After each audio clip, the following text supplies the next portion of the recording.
Meu marido faleceu e minha filha herdou a casa e 6 milhões de reais. Eu fiquei apenas com uma cabana velha.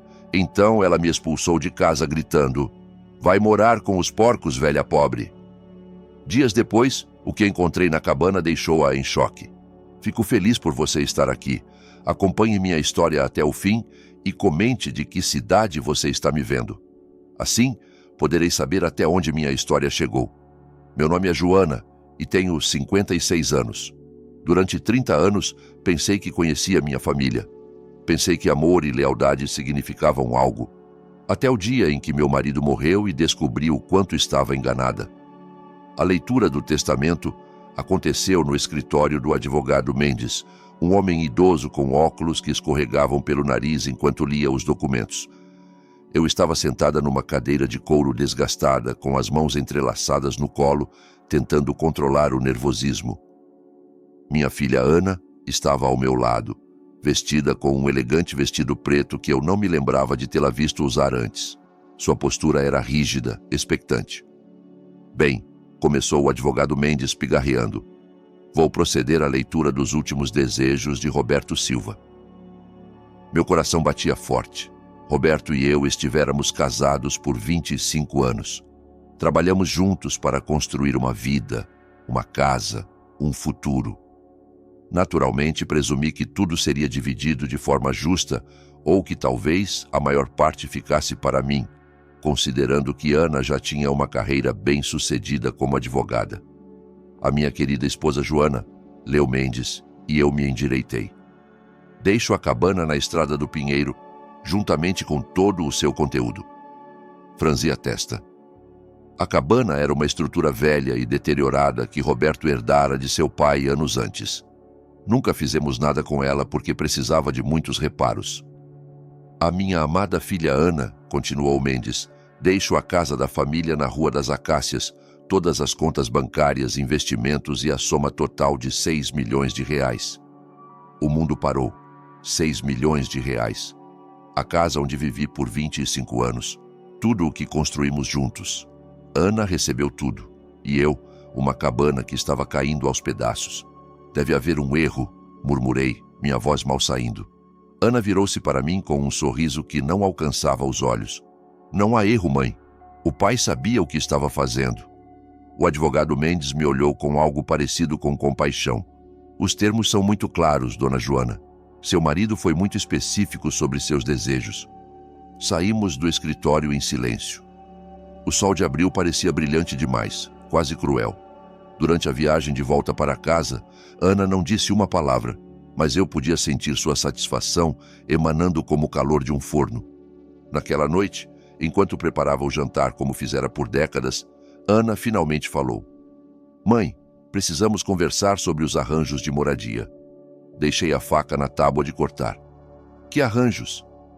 "Bem, esta casa é minha agora, e francamente, acho que é hora de você ter seu próprio espaço." Olhei para ela, esperando algum sinal de que estivesse brincando.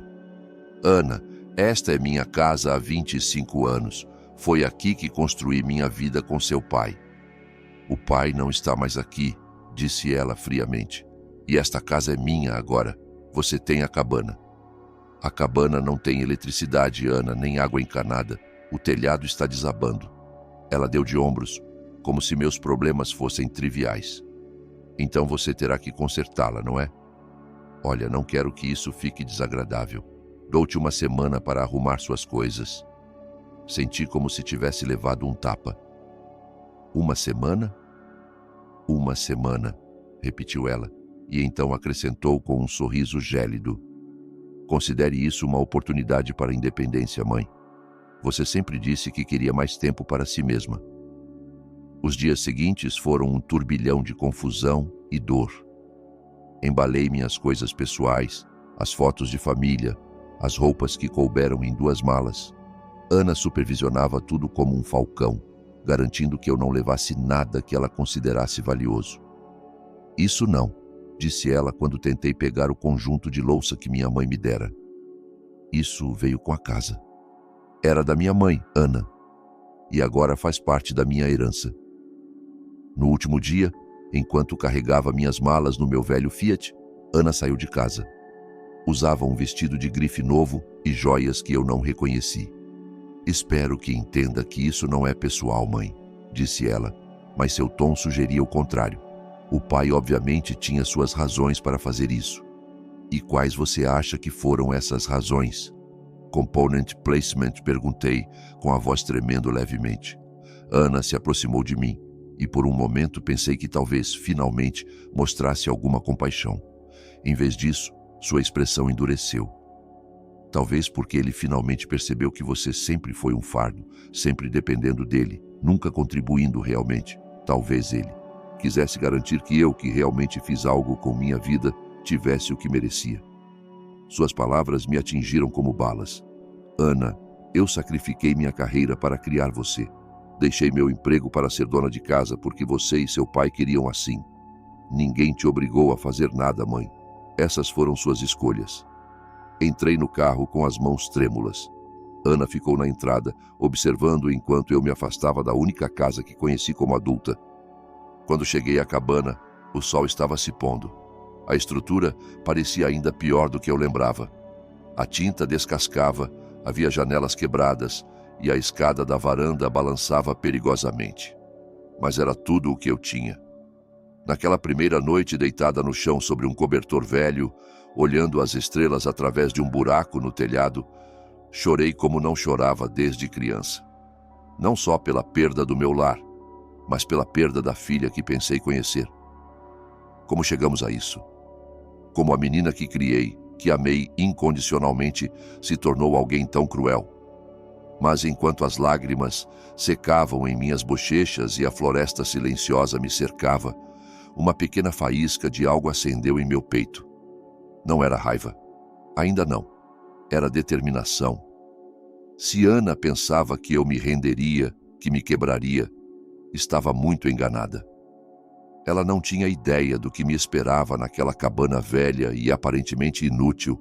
Não tinha ideia de que minha vida estava prestes a mudar para sempre. Os primeiros dias na cabana foram os mais difíceis da minha vida.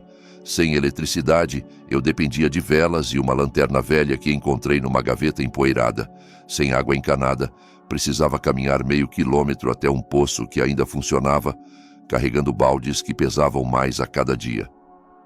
Minhas mãos, acostumadas ao conforto de uma vida suburbana, ficaram cheias de bolhas e cortes. Mas a dor física não era nada comparada à dor emocional. No terceiro dia, minha irmã Lúcia me ligou. Sua voz soava estranha, distante. Joana, é verdade o que a Ana está dizendo? O que ela está dizendo? Zrenia, perguntei, embora uma parte de mim já soubesse. Ela diz que você atacou o advogado quando o testamento foi lido, que gritou e fez uma cena porque não te deixaram todo o dinheiro. O telefone parecia pesado em minha mão. Lúcia, isso é completamente falso. Eu nunca...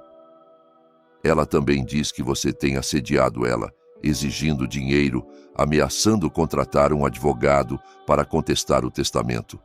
Isso é mentira. Swing, minha voz falhou. Lúcia, eu sou sua irmã. Você me conhece melhor que isso. Houve uma longa pausa dolorosa. Não sei o que pensar, Joana. A Ana parecia muito abalada quando me ligou. Disse que tinha medo de você. Depois de desligar, sentei-me no chão de madeira podre da cabana e chorei até não restarem mais lágrimas. Ana não só me tirou meu lar, mas estava destruindo sistematicamente todas as minhas outras relações. No dia seguinte, minha cunhada Margarida cancelou o nosso tradicional almoço de sexta-feira. Acho que é melhor você tirar um tempo para si, Joana, para refletir sobre as coisas. Depois, foi minha prima Sara, que sempre foi como uma irmã para mim. A Ana disse que você tem bebido muito desde que o Roberto morreu. Talvez você devesse procurar ajuda. Cada ligação era uma facada. Ana havia construído cuidadosamente uma narrativa onde eu era a vilã, a viúva gananciosa e desesperada que não conseguia aceitar que seu próprio marido não confiava nela com sua fortuna. Uma semana depois de me mudar para a cabana, Ana apareceu na minha porta. Chegou num BMW vermelho brilhante, usando um casaco que provavelmente custava mais que meu carro. Olá, mãe, disse com um sorriso falso. Vim ver como você está se adaptando. Olhei para ela através da porta de tela quebrada, tentando processar sua presença. O que você quer, Ana? Não posso visitar minha mãe? Ela riu, mas soava vazio. Nossa, este lugar é mesmo uma bagunça, não é? Olha essas janelas quebradas e esse telhado. Meu Deus, você está realmente morando aqui? Não tenho escolha. Bem, suponho que você terá que fazer funcionar. Ela se aproximou e baixou a voz. Sabe, mãe, tenho conversado com a família sobre você. Meu estômago revirou. O que você tem dito a eles? Apenas a verdade, que você tem estado muito amargurada desde a leitura do testamento, que não consegue aceitar as decisões do pai, que tem feito comentários muito desagradáveis sobre mim. Ana, isso não é verdade e você sabe disso. Ela deu de ombros. A percepção é a realidade, mãe, e a percepção é que você não está lidando bem com o luto. Então ela se virou e começou a voltar para o carro, mas parou e olhou por cima do ombro. Ah, e mãe, a Lúcia mencionou que você poderia tentar contestar o testamento. Só para você saber, o pai trabalhou com o melhor advogado do estado. Tudo está juridicamente blindado. Se tentar algo, só vai acabar sem o pouco dinheiro que tem. Depois que ela se foi, fiquei parada naquela porta quebrada por muito tempo, vendo seu carro desaparecer pela estrada de terra.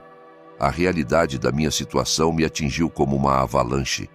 Não só perdi meu lar e minha família, mas Ana havia sistematicamente destruído minha reputação. Naquela noite, enquanto tentava consertar uma das janelas quebradas com fita adesiva e papelão, refleti sobre os últimos 25 anos. Teria sido realmente uma mãe tão ruim, uma esposa tão ruim? Lembrei-me de quando Ana tinha 8 anos e ficou doente com pneumonia. Passei 3 noites seguidas no hospital, dormindo numa cadeira desconfortável, segurando sua mão.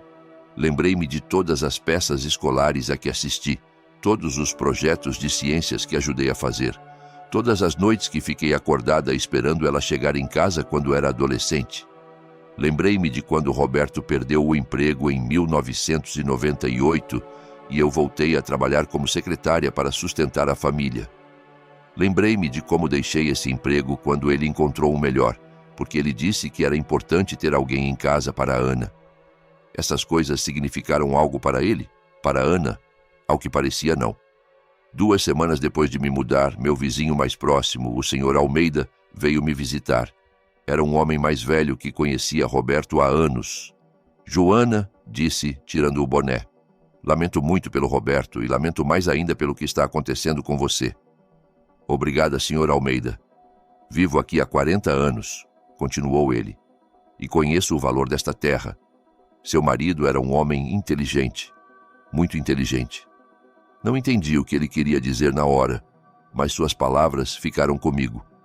Ao final do meu 2º mês na cabana, perdi 7 quilos.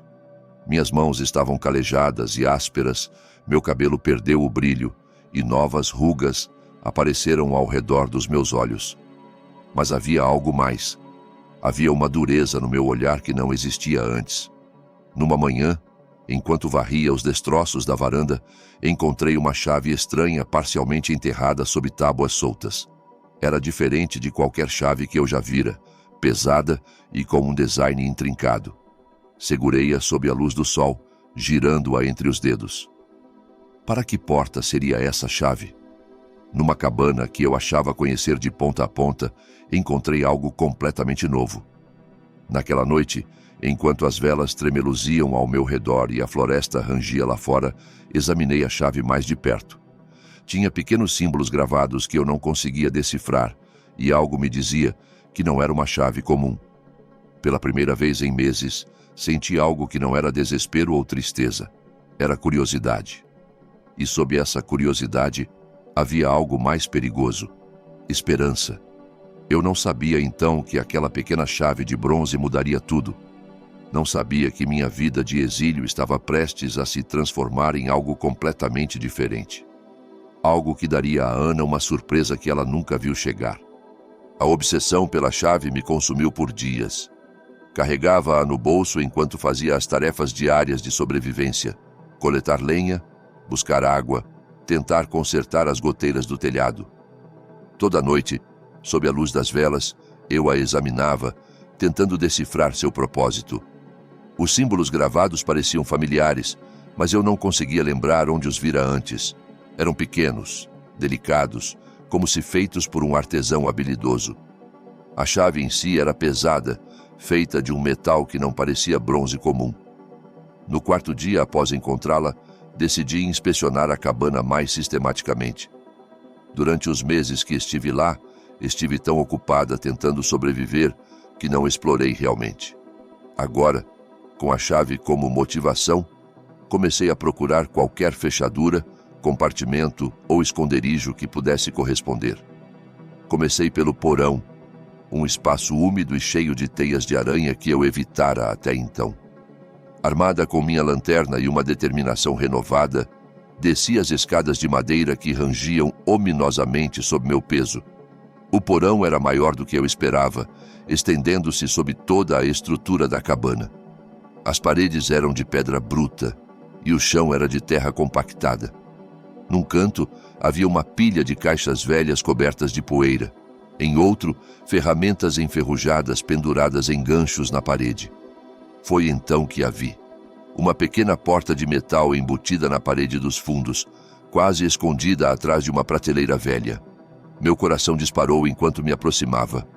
A porta tinha uma fechadura pequena e ornamentada, com os mesmos símbolos gravados que vi na chave. Com as mãos trêmulas, tirei a chave do bolso e a inseri na fechadura. Encaixou perfeitamente. O mecanismo girou com um clique suave, apesar dos anos que provavelmente estivera fechado. A porta se abriu, revelando um pequeno espaço, como um cofre embutido na parede. Dentro havia um envelope grosso de papel pardo e uma caixa de metal menor. Peguei ambos os objetos com cuidado e subi as escadas, meu coração batendo com uma mistura de expectativa e medo. De volta ao andar de cima, sob a melhor luz que consegui, abri primeiro o envelope. Continha documentos legais que a princípio não entendi.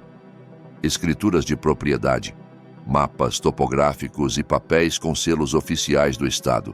Mas enquanto lia com mais atenção, usando uma lupa que encontrei numa gaveta, comecei a compreender o que tinha em mãos. Eram direitos minerais. Direitos de extração para toda a propriedade onde a cabana estava localizada.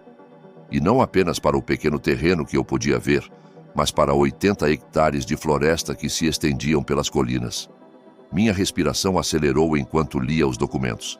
Segundo os papéis, datados da década de 1920, a família de Roberto possuía os direitos minerais dessa terra há gerações.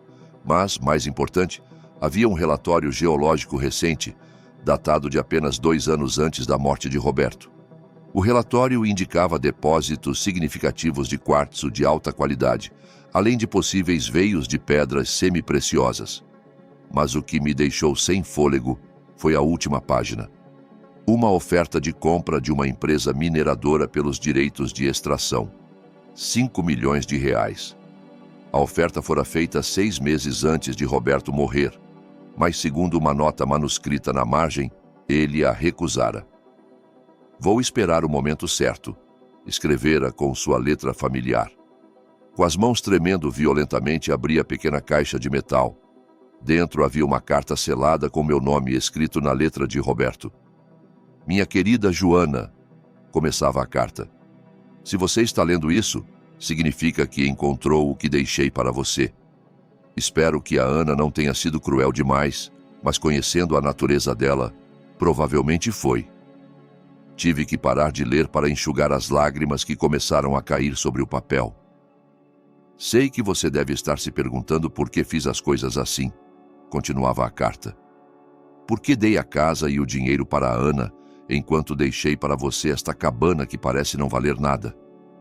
A resposta é simples. Eu te conheço, Joana. Conheço sua força, sua resiliência, sua capacidade de sobreviver e prosperar, mesmo nas circunstâncias mais difíceis. A Ana nunca teve que lutar por nada. Demos tudo a ela de bandeja, e receio que isso a transformou em alguém que não reconheço. Alguém gananciosa, manipuladora, sem verdadeira compaixão pelos outros. Minha respiração estava irregular enquanto continuava a ler. Mas você, meu amor, tem algo que a Ana nunca terá: verdadeira força interior. Eu sabia que se alguém pudesse sobreviver nesta cabana o tempo suficiente para encontrar este tesouro, seria você. Considere isso um teste final, um que a Ana nunca passaria. Os direitos minerais desta propriedade valem muito mais que a casa e o dinheiro que deixei para a Ana. Mas mais do que isso, são sua liberdade, sua independência, sua chance de viver o resto da sua vida nos seus próprios termos, sem depender de ninguém. Há mais documentos na caixa forte do banco, numa caixa de segurança registrada em seu nome. O número da caixa está no verso desta carta. Use-os com sabedoria. Eu te amei durante todos os nossos anos juntos, Joana. Desculpe-me por te colocar à prova, mas eu sabia que você era forte o suficiente para superá-la. Agora, viva! Viva por nós dois! No final da carta havia um número: 247. Fiquei sentada no chão da cabana por muito tempo, lendo e relendo a carta. Roberto havia orquestrado tudo isso.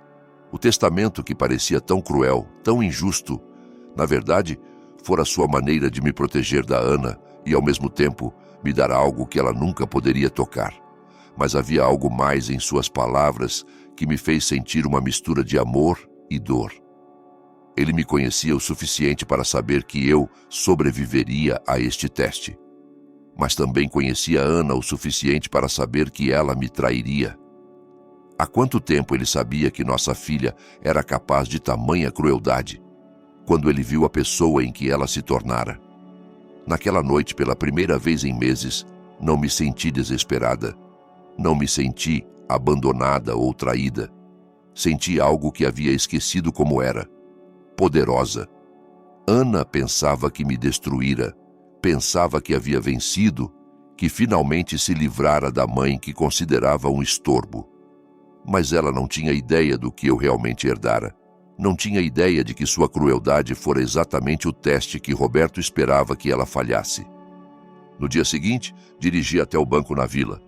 A caixa de segurança 247 continha ainda mais documentos, incluindo relatórios geológicos atualizados e correspondências com 3 empresas mineradoras diferentes, todas interessadas nos direitos de extração.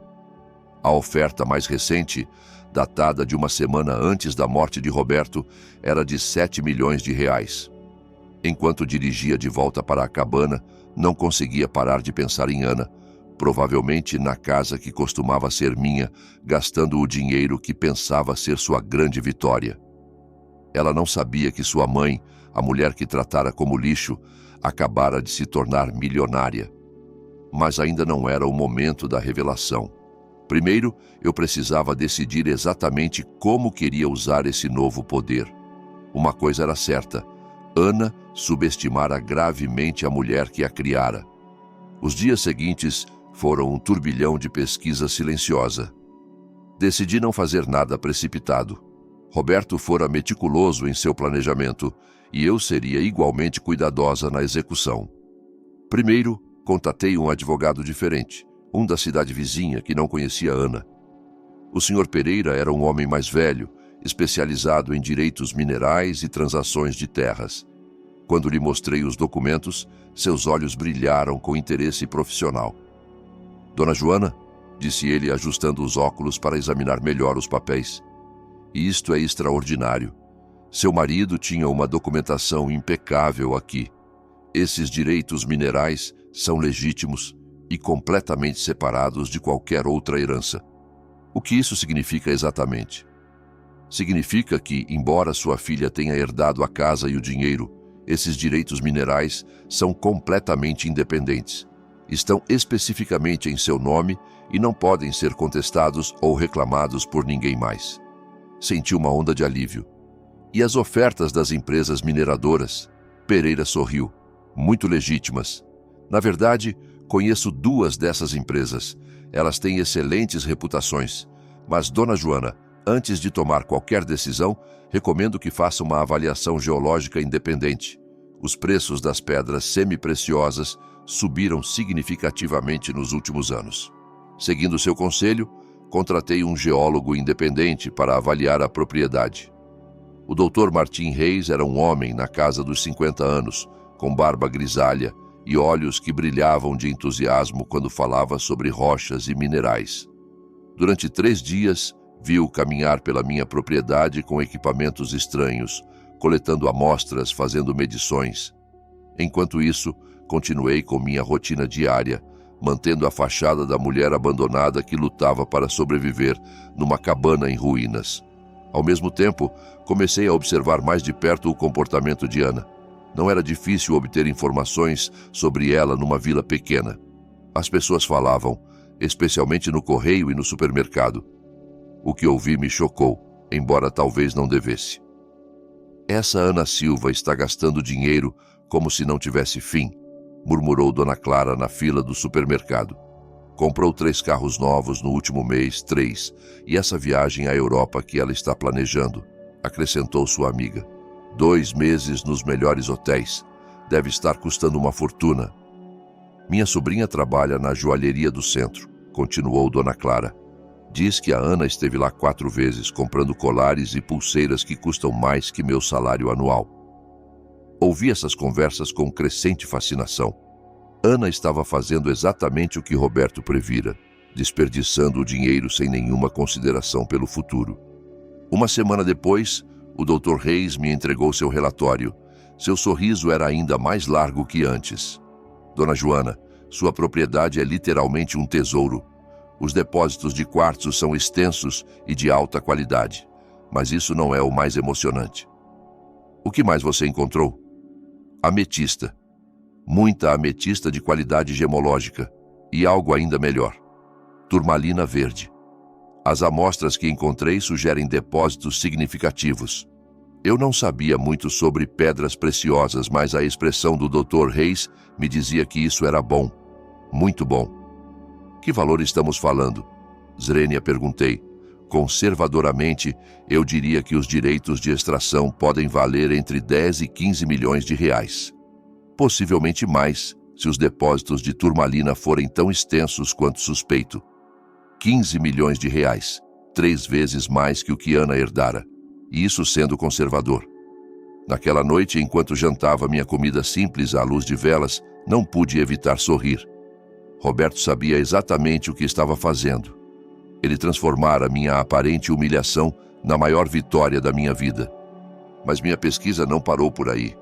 Comecei a prestar mais atenção às atividades de Ana, não por rancor, mas por curiosidade estratégica. Uma tarde, enquanto estava no banco fazendo algumas transações menores, ouvi uma conversa muito interessante. Ana estava no guichê ao lado do meu, e sua voz era alta o suficiente para ser impossível não ouvir. Preciso transferir mais 50 mil para minha conta de investimentos, dizia ao caixa. E também preciso de informações sobre empréstimos contra minha herança.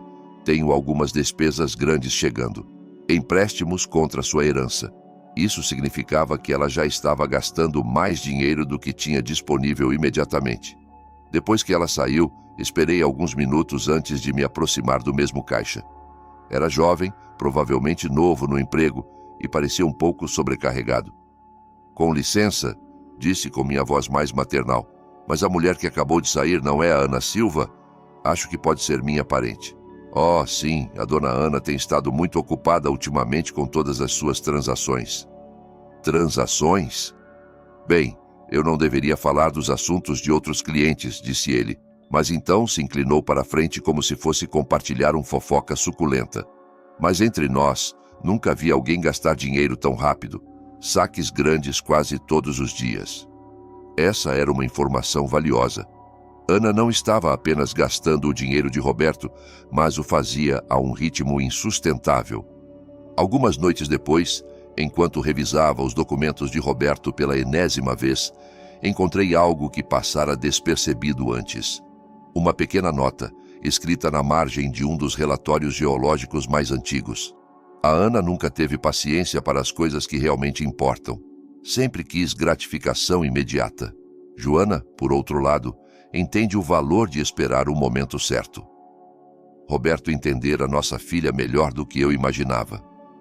Ele vira sua natureza impulsiva, sua necessidade de ter tudo imediatamente e usar essa fraqueza contra ela. No dia seguinte, decidi fazer uma pequena visita à vila. Fazia semanas que não saía da propriedade, exceto para o essencial.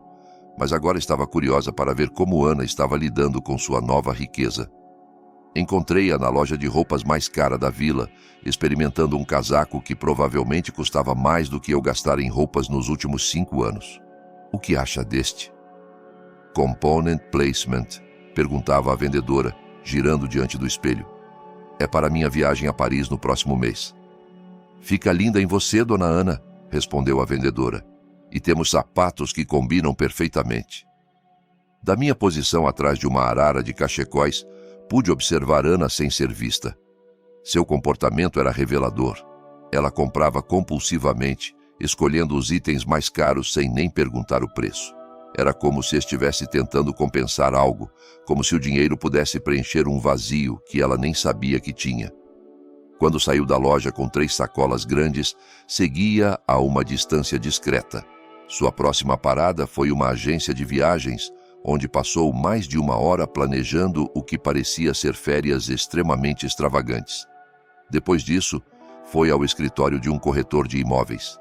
Pela vitrine, via olhando folhetos de casas que claramente estavam fora de seu alcance, mesmo com sua herança. Era fascinante e triste ao mesmo tempo. Ana estava agindo exatamente como uma pessoa que ganhou na loteria e não tinha ideia de como gerenciar a riqueza repentina. Ela estava tomando decisões impulsivas que a levariam à ruína financeira em poucos anos. Naquela noite, de volta à minha cabana, fiz alguns cálculos básicos. Com base no que observei e ouvi, Ana estava gastando cerca de 50 mil reais por mês. A esse ritmo, seus 6 milhões de reais durariam menos de 10 anos, isso sem contar os juros que provavelmente estava acumulando em empréstimos. Roberto estava certo, Ana não tinha a disciplina ou a sabedoria para lidar com a verdadeira riqueza, mas eu tinha. Enquanto as velas tremeluziam ao meu redor e a floresta sussurrava na escuridão lá fora, tomei uma decisão. Era hora de começar a transformar meus direitos minerais em realidade. Mas eu faria isso do meu jeito, nos meus termos, e quando fosse o momento perfeito, Ana teria sua surpresa. Mas primeiro, ela teria sua queda. 6 meses depois de me mudar para a cabana, minha vida mudara de maneiras que nunca poderia ter imaginado. Vendi os direitos minerais para a empresa mineradora mais confiável por 12 milhões de reais, após uma negociação cuidadosa que também me garantiu royalties futuros, mas mantive minha vida simples, pelo menos na aparência. Continuei vivendo na cabana, embora agora tivesse eletricidade e água encanada instaladas discretamente. Por fora, o lugar ainda parecia deteriorado, exatamente como Ana esperava que estivesse. Mas por dentro, fiz melhorias sutis, porém significativas para meu conforto. Meu advogado, o Sr. Pereira, estruturou tudo de forma que o dinheiro estivesse completamente protegido e diversificado. Eu tinha dinheiro suficiente para viver confortavelmente pelo resto da minha vida, e muito mais. Mas, mais importante que o dinheiro, era a sensação de controle que recuperei sobre minha própria existência. Enquanto isso, estive observando a progressão previsível da vida de Ana. Minhas fontes de informação na vila tornaram-se mais confiáveis à medida que as pessoas começaram a me ver com simpatia. A pobre mulher mais velha, abandonada por sua filha cruel. O que ouvia era exatamente o que esperava, mas ainda assim me surpreendia com a velocidade da queda de Ana. Ela vendeu 2 dos 3 carros que comprou, informou-me Dona Clara durante um de nossos encontros casuais no supermercado, e cancelou aquela viagem à Europa que tinha planejado. Sério? Zrenia, perguntei fingindo surpresa. Minha cunhada trabalha no banco. Diz que a Ana tem ido lá quase todos os dias tentando conseguir mais empréstimos. Aparentemente ela já deve mais de 200 mil reais. 200 mil em dívidas em apenas 6 meses. O ritmo de autodestruição de Ana era ainda mais rápido do que eu calculara. Mas o que realmente confirmou que seu mundo estava desmoronando foi quando a vi na farmácia numa terça-feira à tarde. Ela parecia diferente. Seu cabelo, que sempre mantivera perfeitamente arrumado, estava desleixado. Suas roupas, embora ainda caras, pareciam amarrotadas, mas o mais revelador eram seus olhos. Tinham o olhar desesperado de alguém que finalmente estava percebendo as consequências de suas ações. Ela estava comprando remédios para a ansiedade e comprimidos para dormir, falando baixo, mas com urgência, com o farmacêutico sobre se seu plano de saúde cobriria o custo. Naquela noite, enquanto jantava na minha cabana agora confortável, recebi a ligação que estava esperando. Mãe? A voz de Ana soava pequena, vulnerável de uma maneira que eu não ouvia desde que ela era criança. Olá, Ana. Mãe, preciso falar com você. Posso ir te ver? Olhei pela janela para a escuridão da floresta, sentindo uma calma estranha. Claro, quando? Agora? É urgente. Está bem, você sabe onde me encontrar. 1 hora depois, ouvi o som familiar de um carro se aproximando pela estrada de terra. Mas, quando saí para a varanda, vi que não era mais o BMW vermelho brilhante. Era um sedã usado, provavelmente de 10 anos.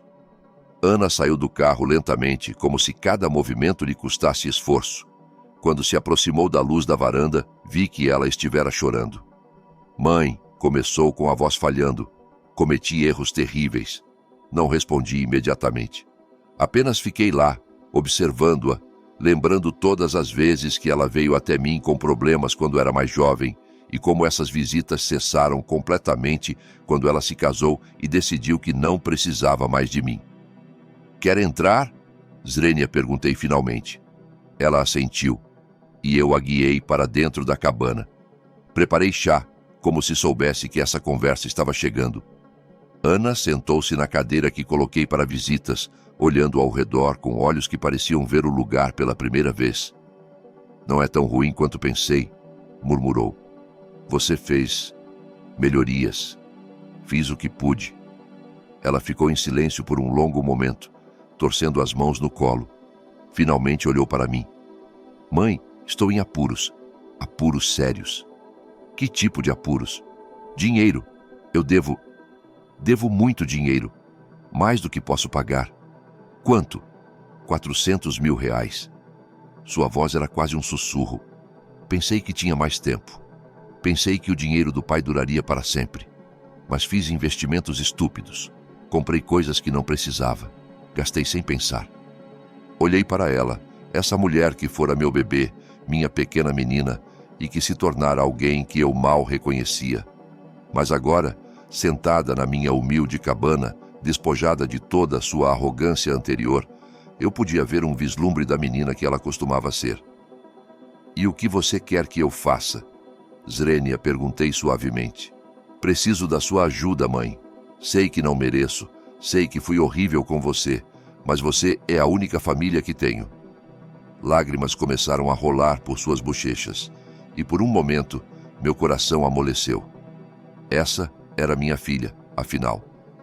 A menina que criei, que amei incondicionalmente, não importa o quanto ela me machucara. Ana, disse calmamente, há 6 meses você me disse para ir morar com os porcos. Me chamou de velha pobre. Me humilhou na frente do seu pai morto e me expulsou da única casa que conheci como lar. Eu sei, mãe, eu sei, e me arrependo tanto. Você tirou minhas fotos de família, minhas roupas, até o conjunto de louça da minha mãe. Disse que eu nunca contribuí com nada, que sempre fui um fardo. Cada palavra que eu dizia era como um tapa para ela. Eu podia ver isso em seu rosto. A maneira como ela se encolhia a cada lembrete de sua crueldade. E agora, continuei, você vem aqui para esta cabana que considerava indigna de você, pedindo minha ajuda. Diga-me, Ana, o que mudou? De repente sou uma boa mãe porque você precisa de dinheiro? Não, mãe, não é isso. Percebi o que fiz. Tive tempo para pensar, para ver como tratei a única pessoa que sempre me amou incondicionalmente. Suas palavras pareciam sinceras, e uma parte de mim queria acreditá-las. Mas outra parte, a parte que sofreu em silêncio por meses, que foi humilhada e abandonada, lembrava muito bem da dor. Sabe o que aprendi vivendo aqui, Ana? Zrenia, perguntei. Aprendi que posso sobreviver sem você. Aprendi que não preciso da aprovação de ninguém para ter valor. Aprendi que, às vezes, as pessoas que mais nos machucam são as que menos merecem nossa consideração. Mãe, por favor, eu te pagarei. Quando resolver meus problemas financeiros, te pagarei tudo o que me emprestar, com juros. Com que dinheiro você me pagará, Ana? Pelo que ouvi, você gastou quase toda a sua herança. O que te faz pensar que poderá pagar dívidas de 400 mil reais? Ela ficou em silêncio, porque ambas sabíamos que ela não tinha resposta. Levantei-me e caminhei até a janela, olhando para a escuridão. Por meses, imaginei esse momento. Fantasiei com o dia em que Ana voltaria rastejando, pedindo minha ajuda. Nas minhas fantasias, eu fora dura, implacável, dando a ela um gostinho do seu próprio veneno. Mas agora que ela estava aqui, realmente quebrada e desesperada, meus sentimentos eram mais complicados do que eu esperava. Mãe! Logos, sua voz era suplicante agora. Sei que não tenho direito de pedir nada, mas se eu não conseguir esse dinheiro, vou perder tudo. A casa, minha prática jurídica, tudo. Virei-me para encará-la. E por que isso deveria me importar, Ana? Quando você tinha tudo e eu não tinha nada, você se importou com meu bem-estar? Não, ela sussurrou. E me odeio por isso. Chegara o momento da verdade. O momento em que eu precisava decidir que tipo de pessoa queria ser. Eu poderia ser como Ana fora comigo, cruel, implacável, sem compaixão. Ou poderia ser a pessoa que Roberto vira em mim, forte, mas também capaz de misericórdia quando merecida. Ana, disse finalmente, vou te fazer uma oferta, uma única oferta. Seus olhos brilharam com uma esperança desesperada. Vou te ajudar com suas dívidas, mas não como um presente, como um empréstimo com termos muito específicos. Qualquer coisa, mãe. Aceito qualquer termo. Sorri, mas não era um sorriso caloroso. Você ainda não ouviu os termos. Sentei-me à frente de Ana, observando enquanto ela aguardava meus termos com uma mistura de esperança e medo nos olhos. Durante meses, imaginei esse momento. E agora que estava aqui, senti uma calma profunda que não experimentava há anos. Estes são os meus termos, comecei, minha voz firme e clara. Vou te emprestar 500 mil reais para cobrir suas dívidas e te dar uma pequena margem para recomeçar.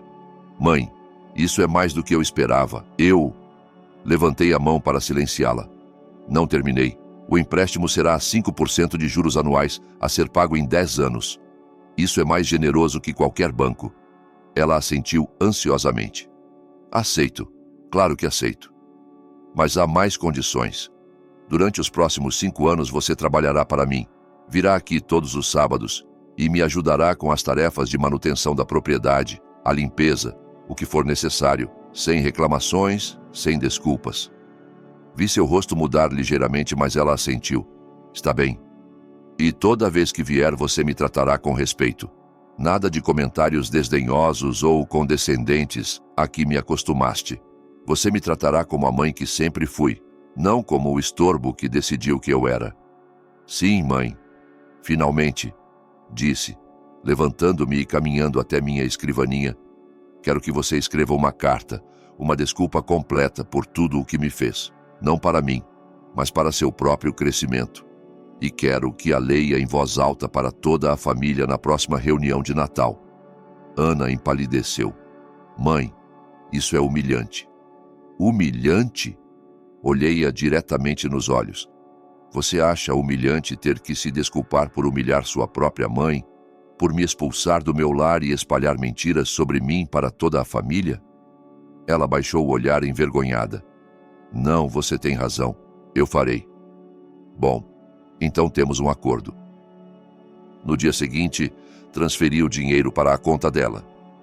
Ver seu alívio ao poder pagar suas dívidas me deu uma satisfação estranha, não porque eu gostasse de ajudá-la, mas porque assumira o controle total da situação. No primeiro sábado que ela veio trabalhar, chegou vestida com jeans e uma camiseta velha, algo que eu não havia usado em anos. Sem suas roupas caras e sua atitude arrogante, ela parecia mais com a filha que eu lembrava de décadas atrás. O que você precisa que eu faça? Zerênia perguntou, seu tom respeitoso pela primeira vez em anos. Preciso que ajude a limpar o galpão dos fundos. Estou reorganizando algumas coisas. Trabalhamos em silêncio pela primeira hora. Eu podia ver que ela estava lutando com o trabalho manual, suas mãos macias, não acostumadas ao esforço físico, mas ela não reclamou. Mãe, disse ela finalmente enquanto movíamos algumas caixas velhas, posso te perguntar algo? Claro. Como você conseguiu o dinheiro para me emprestar? Não entendo como você pôde economizar tanto sendo pobre, completei por ela. Ela corou. Não quis dizer assim. Sorri, mas não foi cruel dessa vez. Ana, há muitas coisas sobre mim que você nunca soube, muitas coisas que nunca se deu ao trabalho de perguntar. Naquela tarde, depois que ela se foi, sentei-me na minha varanda renovada, tomando chá e observando a floresta que agora sabia conter minha fortuna. As árvores sussurravam com a brisa da tarde e pela primeira vez em muito tempo senti-me completamente em paz. Os meses seguintes estabeleceram uma rotina. Ana vinha todo sábado, trabalhava sem reclamar, e aos poucos começamos a ter conversas reais. Não as interações superficiais de anos passados, mas conversas honestas sobre a vida, sobre erros, sobre o que realmente importava. Num sábado de outono, enquanto varríamos folhas, ela me surpreendeu com uma pergunta direta. Você algum dia me perdoará de verdade, mãe? Parei, apoiando-me no ancinho. Ana, o perdão não é algo que eu concedo ou retenho como um prêmio. É algo que acontece naturalmente quando vejo mudanças reais. E você as viu? Mudanças reais? Olhei para ela. Essa mulher de 40 anos que redescobrira a humildade da maneira mais difícil. Sim, eu as vi. Mas mais importante, acho que você também as viu. Ela assentiu enxugando uma lágrima. Tenho tanta vergonha da pessoa que eu era. Não sinta vergonha do passado, Ana. Use-o para ser melhor no futuro. O Natal chegou, e com ele, a primeira reunião familiar desde meu exílio. Ana manteve sua promessa e escreveu uma carta completa se desculpando não apenas comigo, mas com toda a família pelas mentiras que espalhara sobre mim. Quando a leu em voz alta na sala da minha irmã Lúcia, com toda a família presente, o silêncio foi absoluto. Pude ver lágrimas nos olhos de vários parentes que acreditaram nas histórias dela e me deram as costas. Mãe, terminou Ana, olhando diretamente para mim. Não mereço seu perdão, mas espero um dia poder conquistá-lo. Após o jantar, Lúcia se aproximou de mim, seus olhos cheios de arrependimento. Joana, não acredito que fomos tão ingênuos. Deveríamos te conhecer melhor. As pessoas acreditam no que querem acreditar, respondi simplesmente, mas o importante é que agora sabem a verdade.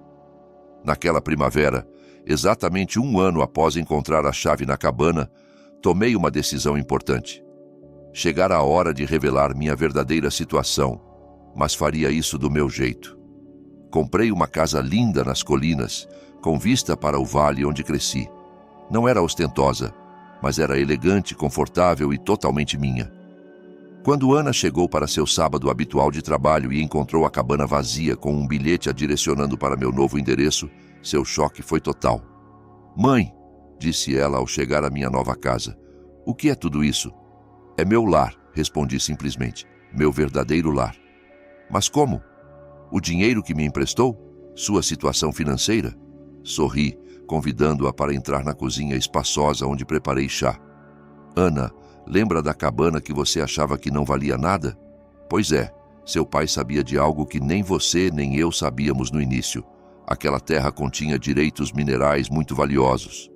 Vi ela processar a informação, sua expressão mudando de confusão para compreensão, e depois para algo que só posso descrever como espanto, misturado com respeito. Quer dizer que o pai sabia? Seu pai sabia exatamente o que estava fazendo. Sabia que você desperdiçaria o dinheiro líquido, mas que eu teria a paciência e a sabedoria para descobrir o verdadeiro tesouro que ele me deixou. Ana ficou em silêncio por muito tempo. Finalmente olhou para mim. Então você nunca precisou do meu dinheiro. Poderia ter me deixado sofrer as consequências das minhas ações. Sim, eu poderia. Por que não fez isso? Aproximei-me dela e coloquei minha mão sobre a dela. Porque apesar de tudo o que aconteceu, você ainda é minha filha. E porque acreditei que a pessoa que você costumava ser ainda existia em algum lugar dentro de você. Lágrimas começaram a rolar por suas bochechas. Não mereço isso. Talvez não, disse suavemente, mas o amor de uma mãe nem sempre se baseia no que é merecido. Naquele verão, Ana terminou de pagar o empréstimo 3 anos antes do prazo acordado.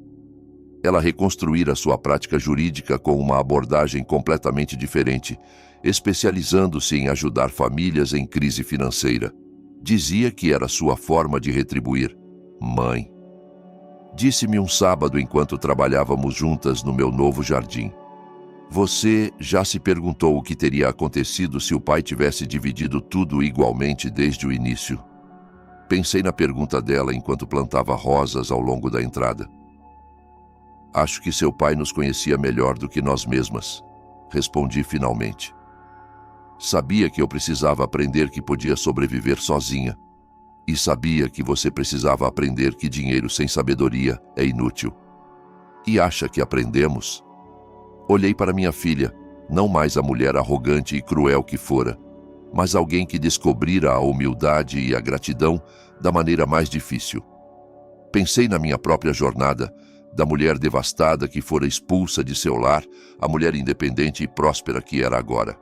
Sim, disse, sorrindo enquanto o sol da tarde banhava meu jardim em luz dourada.